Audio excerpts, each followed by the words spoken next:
എന്നാണ് വിചാരിക്കുന്നത്. പിതാവേ നയിച്ചാലുമെന്നെ സമർപ്പിച്ചിടാം ഞാൻ എനിക്കുള്ളതെല്ലാം. ഭവാനല്ലോ കൃഷ്ണൻ, ഭവാനല്ലോ ക്രിസ്തു, ഭവാനല്ലോ സർവത്തിനും നാഥനല്ല. ഭവാൻ ബുദ്ധദേവൻ മഹാവീരനും നീ, സത്ശ്രീയകാലാകും തേജോമയൻ. കരുത്തേകണേയൻ മനസ്സിൻ ബലത്തെ, തെളിച്ചിടണേയൻ വിവേകത്തെയാകെ, നിറച്ചിടണേ സ്നേഹദീപത്താലെൻ്റെ ഹൃദയം നിൻ തേജസ്സിനോടൊപ്പമെന്നും. വിറയ്ക്കുന്ന കൂപ്പുന്ന ഈ കൈകൾ രണ്ടും പതറുന്ന എൻ മാനസത്തിനോടൊപ്പം നമിക്കുന്നു ആ പുണ്യപാദാംബുജത്തെ. ശുഭാശിസ്സു മാത്രം ചൊരിഞ്ഞാലുമെന്നിൽ. 2004 പൂമല എന്ന് പറയുന്ന ഒരു കുഗ്രാമത്തിൽ കുറച്ചുപേര് കൂടി ചേർന്ന് രൂപീകരിച്ച പുനർജനി എന്നൊരു പ്രസ്ഥാനത്തിൻ്റെ അതിൻ്റെ പ്രവർത്തനങ്ങളിലൂടെ, അതിൻ്റെ സഹായത്തിലൂടെ മദ്യാസക്തി എന്ന് പറയുന്ന രോഗമാണ് എന്ന് തിരിച്ചറിയുകയും അതിലൂടെ രോഗത്തിൽ നിന്ന് രക്ഷപ്പെടുകയും ചെയ്തിട്ടുള്ള കുടുംബങ്ങളാണ് ഇന്ന് നമ്മുടെ മുമ്പിലിരിക്കുന്ന ബഹുഭൂരിപക്ഷം ആൾക്കാർ. ടൗൺ ഹാളിൽ ഈ പരിപാടി നടത്തുമ്പോൾ ഞാനൊരു സന്ദേഹം പ്രകടിപ്പിച്ചിരുന്നു. ഇത്രയും വലിയ ഒരു ഹാളിൽ കൊള്ളാവുന്ന അത്രയും ആൾക്കാർ, നമ്മുടെ സ്ഥാപനത്തിൽ നിന്ന് പോയ ആൾക്കാർ വരാൻ സാധ്യതയുണ്ടോ?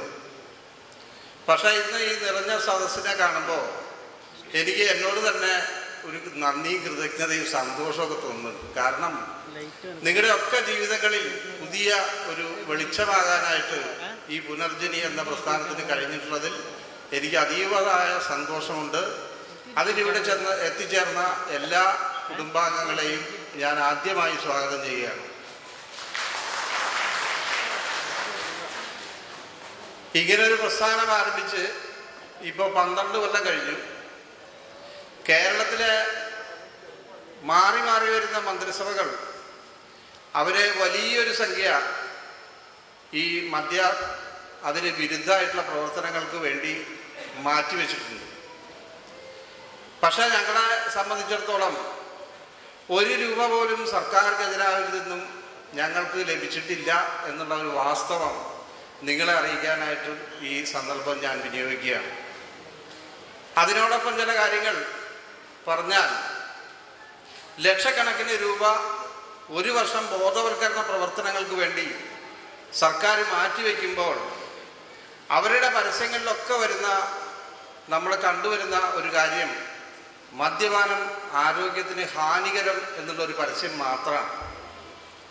പക്ഷേ ഇതൊരു രോഗമാണ് എന്നുള്ള തിരിച്ചറിവ് നമ്മുടെ കേരളത്തിലെ സാധാരണ ജനങ്ങളിൽ എത്തിക്കാൻ കഴിഞ്ഞാൽ ഏത് രോഗം വന്നാലും ചികിത്സിക്കുന്ന നമ്മുടെ കേരളീയ ജനത ഈ രോഗത്തിനുള്ള മറുമരുന്ന് എന്താണ്, ഇതിൽ നിന്ന് എങ്ങനെ രക്ഷപ്പെടാം എന്ന് ചിന്തിക്കാൻ തുടങ്ങുന്ന പക്ഷം, അതുപോലെ ഭീകരമായ ഈ രോഗം ബാധിക്കാൻ ഇടയുള്ള മദ്യപാനം എന്നുള്ള ശീലം അത് ആരംഭിക്കുന്നത് മുളയിലേ നുള്ളുവാൻ കഴിയുകയാണെങ്കിൽ തീർച്ചയായിട്ടും ഈ കേരളത്തിൽ മദ്യപരുടെ സ്വർഗം എന്നുള്ള ഒരു ലേബൽ അത് നമുക്ക് മാറ്റിയെടുക്കാൻ പറ്റും.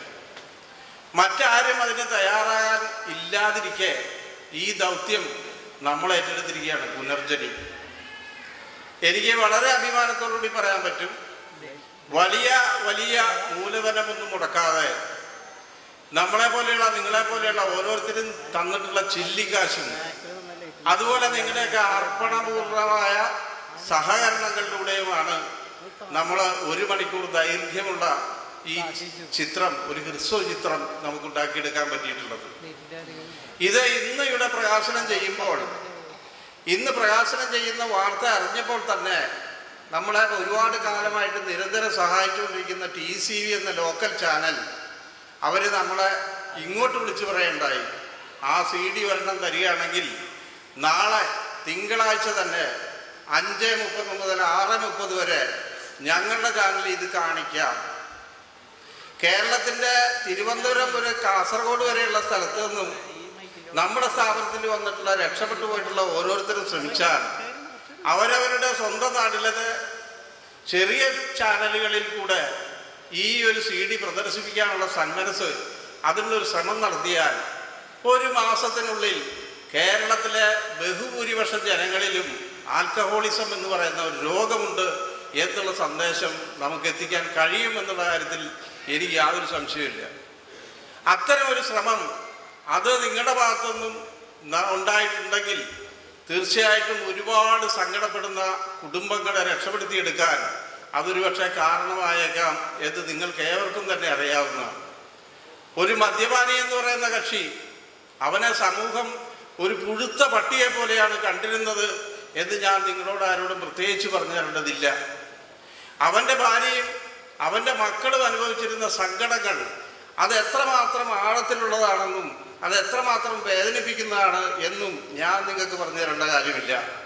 പക്ഷേ സമൂഹം അവനെ ഒരു പുഴുത്ത പട്ടിയെ പോലെ ആട്ടി ഓടിക്കുമ്പോൾ അതിൽ നിന്നും അവനെ രക്ഷപ്പെടുത്തിയെടുക്കാനുള്ള ഒരു ശ്രമം ആരുടെയെങ്കിലുമൊക്കെ ഭാഗത്തുണ്ടാകണമെന്നുണ്ടെങ്കിൽ മദ്യപൻ ഒരു വൃത്തികെട്ട ജീവിയല്ല, അവനൊരു പാപിയല്ല, മറിച്ച് അവനൊരു രോഗിയാണെന്നുള്ള വിവരം അതെങ്കിലും നമ്മുടെ സാക്ഷര കേരളത്തിലെ സാധാരണക്കാരുടെ ജനങ്ങളിൽ എത്തിക്കേണ്ടതുണ്ട് എന്നുള്ള കാര്യം നിങ്ങൾക്ക് എല്ലാവർക്കും അറിയാവുന്ന കാര്യമാണ്. ഞാൻ കൂടുതൽ ദീർഘിപ്പിക്കുന്നില്ല. എൻ്റെ കഥാപ്രസംഗം കുറേ ദിവസം കേട്ട് മടുത്തിട്ടുള്ള ആൾക്കാരാണ് എൻ്റെ മുമ്പിലിരിക്കുന്ന ബഹുഭൂരിപക്ഷം പേരും എന്നുള്ളത് കൊണ്ട് ഞാൻ എൻ്റെ കഥാപ്രസംഗം നീട്ടുന്നില്ല. ഏതായാലും നമ്മുടെ ക്ഷണം സ്വീകരിച്ച് ഇവിടെ എത്തിപ്പെട്ടിട്ടുള്ള ഓരോരുത്തരെയും നിങ്ങളുടെ ഓരോരുത്തരുടെയും പേരിൽ ഞാൻ സ്വാഗതം ചെയ്യുകയാണ്. ആദ്യമായിട്ട് എനിക്ക് സ്വാഗതം ചെയ്യാനുള്ളത് ഇപ്പോൾ എൻ്റെ കരളനെ ഞാൻ ഏൽപ്പിച്ചിട്ടുള്ളത് ഡോക്ടർ ഫിലിപ്പ് അഗസ്റ്റിനെയാണ്. എത്ര കാലം ഇനി മുന്നോട്ട് പോകണം, എത്ര ബാങ്ക് കൂടെ ഇടണം, ഇതൊക്കെ തീരുമാനിക്കുന്നത് എറണാകുളം ലേക്ക് ഷോർ ഹോസ്പിറ്റലത്തെ പ്രമുഖ ഡോക്ടറായിട്ടുള്ള ഡോക്ടർ ഫിലിപ്പ് അഗസ്റ്റിനാണ്. 5 കൊല്ലം മുമ്പാണ് എനിക്കിങ്ങനെ ഒരു രോഗമുണ്ട് എന്ന് തിരിച്ചറിയാൻ കഴിഞ്ഞത്. അന്ന് ഞാൻ ഇതുമായിട്ട് ബന്ധപ്പെട്ട് ഏറ്റവും നല്ല ചികിത്സ കിട്ടുന്ന ഏറ്റവും ഏഷ്യയിലെ തന്നെ ഏറ്റവും പ്രമുഖനായിട്ടുള്ള ഡോക്ടർ ആരാണ് എന്ന് അന്വേഷിച്ച് കണ്ടുപിടിക്കുകയും അതിനുശേഷം അദ്ദേഹത്തെ ചെന്ന് കാണുകയും എനിക്ക് എൻ്റെ സുഹൃത്തായിട്ടുള്ള ഉമാപ്രേമൻ ഒരു കഷ്ണം കരൾ തരാമെന്ന് പറഞ്ഞിട്ടുണ്ട്. വളരെ സിമ്പിളായിട്ട് പറയണത്, സാറ് ഒന്ന് വെച്ച് തന്നാൽ മതി, 2 വർഷം തീർന്നു എന്നൊക്കെ പറയുകയൊക്കെ ചെയ്തു. പക്ഷെ അന്ന് സാർ എന്നോട് പറഞ്ഞ ഇതൊന്നും എളുപ്പമല്ല, നിനക്കെന്താ തലയ്ക്ക് സുഖമില്ലേ എന്നുള്ള രീതിയിലാണ് സംസാരിച്ചത്. ഉമാപ്രേമൻ ഒന്നാമത് തന്നെ ഒരു കിഡ്നി കൊടുത്ത ആളാണ്. ഇനി ഒരു കഷ്ണം കരളും കൂടെ ഉമ്മയുടെ കയ്യിൽ നിന്ന് എടുക്കുക എന്ന് പറഞ്ഞാൽ നടക്കുന്ന കാര്യമല്ല. തന്നെയല്ല, ഈ പറഞ്ഞ രോഗം ബാധിച്ച ഒരാൾ ആഴ്ചകൾ കൊണ്ട് മരിച്ചു പോകുന്നുള്ളൊരു ധാരണയുണ്ടെങ്കിൽ അതും തെറ്റാണ്. ഇപ്പം കഴിഞ്ഞ 5 കൊല്ലമായി അദ്ദേഹത്തിൻ്റെ ചികിത്സയിൽ കഴിയുന്ന എനിക്ക് ഇത്രയും കാലം ജീവിച്ചിരിക്കാൻ പറ്റുമെങ്കിൽ ഈ രോഗം ബാധിച്ചു എന്ന് വിചാരിച്ച് നിരാശരാകുകയും വീണ്ടും കുടിച്ച് ഇത് അവസാനിപ്പിക്കാമെന്ന് വിചാരിക്കുകയും ചെയ്യുന്നത് 100% അബദ്ധമായിരിക്കും എന്നുകൂടെ എനിക്ക് ഈ സമയത്ത് നിങ്ങളെ ഓർമ്മിപ്പിക്കാനുണ്ട്. നമ്മുടെ കരള് ഒരു ആട്ടുംകാട്ടത്തിൻ്റെ അത്രയുണ്ടെങ്കിലും നമ്മൾ ജീവിച്ചു പോകും എന്നൊക്കെ വീരസ്യം പറഞ്ഞിട്ടുള്ള ആൾക്കാരാണെങ്കിലും ഇപ്പോൾ തിരിച്ചറിവിൻ്റെ കാലത്തിലെത്തിയപ്പോൾ അതുപോരാ, ഒരിക്കൽ ഡാമേജ് ആയി കഴിഞ്ഞാൽ പിന്നീട് അത് മരണം വരെ തുടരും എന്നുള്ള വസ്തുത ഇപ്പോൾ നമ്മളെല്ലാവരെയും പറഞ്ഞ് ബോധ്യപ്പെടുത്തുന്നുണ്ട്. എന്തായാലും ഒരുപാട് തിരക്കുള്ള ഒരു ഡോക്ടർ എന്നുള്ള നിലയ്ക്ക് കേരളത്തിലെ ഏറ്റവും പ്രഗത്ഭനായിട്ടുള്ള ഈ മേഖലയിൽ പ്രവർത്തിക്കുന്ന ഡോക്ടർ എന്നുള്ള നിലയ്ക്ക് അദ്ദേഹത്തിനോട് ഈ പറഞ്ഞ പ്രസ്ഥാനമായിട്ട് ബന്ധപ്പെടണം. അതിൻ്റെ കാര്യങ്ങൾ ഞങ്ങൾ പറയേണ്ടതായിട്ട് പലതവണ. എങ്കിൽ പോലും ഒരു സംശയത്തിൻ്റെ പേരിൽ ഒരു ആനുകൂല്യത്തിൽ കിട്ടും എന്നുള്ളൊരു ചെറിയ പ്രത്യാശയുടെ പേരിലാണ് അദ്ദേഹത്തെ ഞങ്ങൾ ഈ പരിപാടിയിലേക്ക് ക്ഷണിച്ചത്. പക്ഷെ അത്ഭുതപ്പെടുത്തിക്കൊണ്ട് എനിക്കന്ന് തിരക്കുണ്ടാവും, എന്നാൽ പോലും ഈ പരിപാടിയിൽ പങ്കെടുക്കാം എന്ന് സന്മനസ് കാണിച്ച അദ്ദേഹം ഇന്നിവിടെ എത്തിച്ചേർന്നിട്ടുണ്ട്. നിങ്ങൾക്ക് എല്ലാവർക്കും വേണ്ടി ഡോക്ടർ ഫിലിപ്പ് അഗസ്റ്റിനെ ഞാൻ സഹർഷം നിങ്ങൾക്ക് വേണ്ടി സ്വാഗതം ചെയ്തുകൊള്ളു.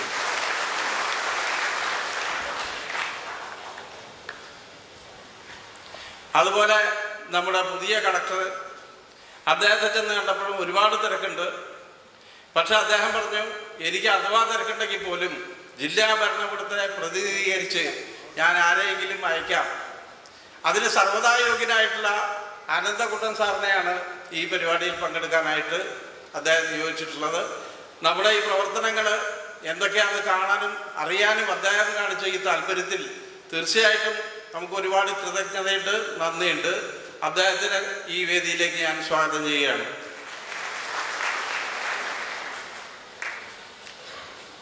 പിന്നൊന്ന് ആരിഫ് മുഹമ്മദ് സാറാണ്.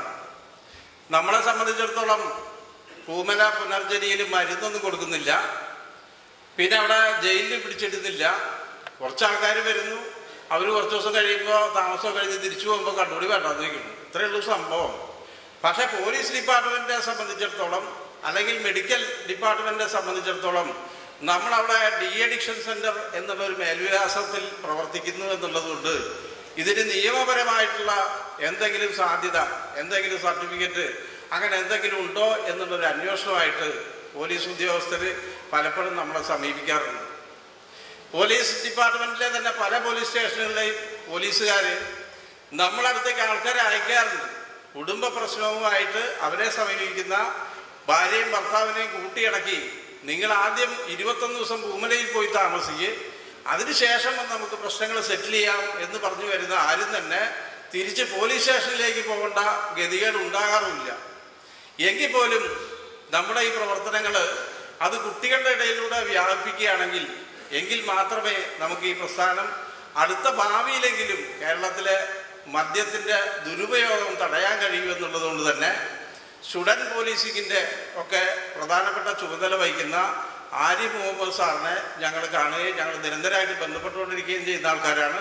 എങ്കിൽ പോലും ഇന്ന് ഒരു അവധി ദിവസമാണ്, 2 ആഴ്ചയായി വീട്ടിൽ പോയിട്ട് എന്നാൽ പോലും ഈ പരിപാടി പങ്കെടുക്കാനായിട്ട് സന്മനസ് കാണിച്ച Arif Muhammad sir assistant commissioner of police, അദ്ദേഹത്തെ കൂടെ ഞാൻ ഈ വേദിയിലേക്ക് ക്ഷണിച്ചുകൊള്ളുന്നു. കൂടുതലായിട്ട് പരിചയമില്ല, എങ്കിൽ പോലും നമ്മളിങ്ങനെ ഒരു കാര്യം പറഞ്ഞപ്പോൾ ഒരു ചെറിയ സംശയം ഉന്നയിക്കേണ്ടായി. നിങ്ങൾ ഈ പറയുന്ന CD-യിൽ എന്തൊക്കെയാണ് പിടിപ്പിച്ചിട്ടുണ്ടാവുക എനിക്കൊരു പിടിയില്ല. അതുകൊണ്ട് തന്നെ ഇതൊക്കെ PhD-യിൽ കൊടുത്തിട്ട് പുലിവാലാകുമോ എന്നൊരു സംശയം അത് സ്വാഭാവികമായിട്ടുണ്ടാവും. നമ്മൾ പുനർജനിയെ സംബന്ധിച്ച് ഒരു പരസ്യവും ഈ പറഞ്ഞ CD-യിൽ അത് വാസ്തവമാണ്. നമ്മൾ ഉദ്ദേശിച്ചിട്ടുള്ളത് ആൽക്കഹോളിസം എന്ന് പറയുന്ന ഒരു രോഗമുണ്ട് എന്ന് സാധാരണക്കാരനെ കൺവിൻസ് ചെയ്യിക്കുന്ന രീതിയിൽ കേരളത്തിലെ പ്രമുഖരായിട്ടുള്ള പല വ്യക്തികളെ കൊണ്ടും അതിൽ സംസാരിപ്പിക്കുക മാത്രമാണ് ചെയ്തിട്ടുള്ളത്. അതല്ലാതെ പുനർജനിയിലേക്ക് ആളെ കൂട്ടാനോ അല്ലെങ്കിൽ ഇതൊരു വലിയ മാർക്കറ്റിംഗ് തന്ത്രം അങ്ങനെ ഒന്നും നമ്മുടെ ഉദ്ദേശ ലക്ഷ്യത്തിലില്ല. ആർക്കും എവിടെ വേണമെങ്കിലും ഇതിൻ്റെ കോപ്പി എടുക്കാം, ആർക്ക് വേണമെങ്കിലും ഡിസ്ട്രിബ്യൂട്ട് ചെയ്യാം. പക്ഷേ കഴിയുന്നത്ര ജനങ്ങളിൽ എത്തിക്കുക എന്നുള്ളത് മാത്രമാണ് നമ്മുടെ ലക്ഷ്യം. ആ ലക്ഷ്യത്തിന് PHC പോലെയുള്ള ഒരുപാട് സ്ഥാപനങ്ങൾ അതിലൂടെയൊക്കെ ഈ സന്ദേശം എത്തിക്കാൻ കഴിയുന്ന രീതിയിലുള്ള ഈ ഡോക്യുമെൻ്ററി അത് സ്വീകരിക്കാനായിട്ട് ഏറ്റുവാങ്ങാനും വന്നിട്ടുള്ള ശ്രീമതി ബിന്ദു തോമസ് മാഡത്തിനെ ഞാൻ നിങ്ങൾക്ക് വേണ്ടി ഈ വേദിയിലേക്ക് ക്ഷണിച്ചുകൊള്ളുന്നു.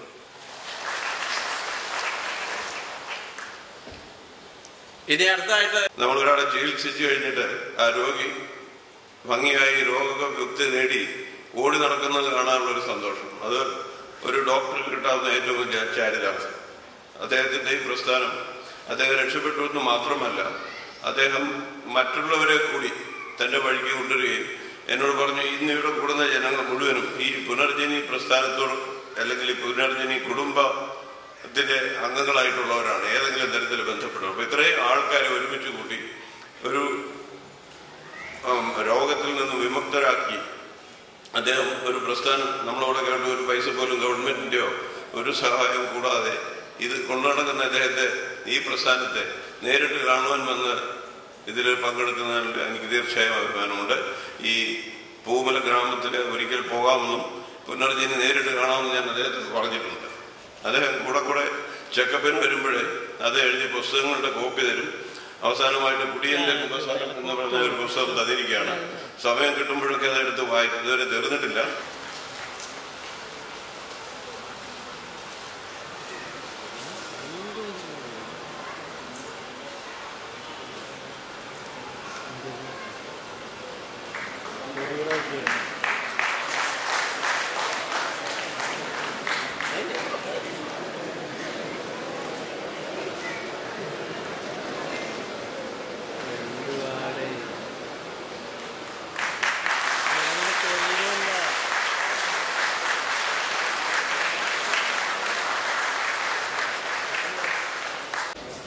വേദിയിലെയും സദസ്സിലെയും സുഹൃത്തുക്കൾ,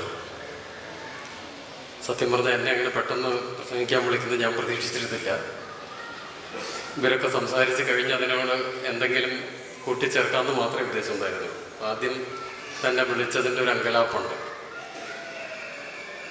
ഞാനിവിടെ വരുമ്പോൾ പറയാമെന്ന് ഉദ്ദേശിച്ചിരുന്ന 1-2 കാര്യങ്ങൾ മാത്രമേ പറയാൻ കഴിയുള്ളൂ.